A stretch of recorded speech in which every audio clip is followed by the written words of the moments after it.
côté des formes communes de diabète, diabète de type 1, diabète de type 2, diabète gestationnel, il existe des formes plus rares de diabète. Les diabètes MODY, MODY pour Maturity Onset Diabetes of the Young, sont les plus fréquents de ces formes rares. Ils sont dus à des anomalies génétiques qui portent sur un seul gène, d'où le terme souvent employé de diabète monogénique. Ces anomalies sont à l'origine de troubles de la sécrétion d'insuline ou du développement du pancréas, et on compte à l'heure actuelle une vingtaine de gènes impliqués dans ces diabètes. Les diabètes MODY sont caractérisés par leur survenue précoce, avant l'âge de 40 ans, chez des sujets de poids normal et qui n'ont pas besoin d'insuline au moment du diagnostic. Il existe une forte hérédité avec un risque de transmission de 50%, et donc on retrouvera des antécédents familiaux sur plusieurs générations.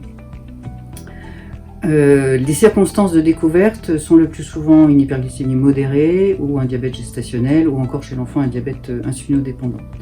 La présentation clinique va dépendre du gène en cause. Il existe des formes très modérées, non évolutives, qui ne nécessitent pas de traitement. D'autres formes sont plus sévères et ont la particularité de répondre de façon très remarquable à des antidiabétiques oraux utilisés dans le diabète de type 2, des sulfamides hypoglycémiants.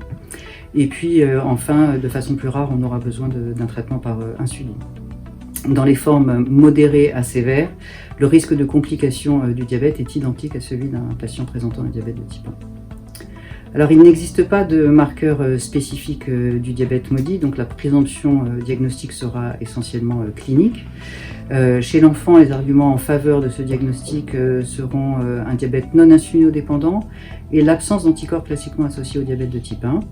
Chez l'adulte, un diabète de survenue précoce en l'absence de surpoids et avec une forte hérédité familiale doit faire évoquer le diagnostic.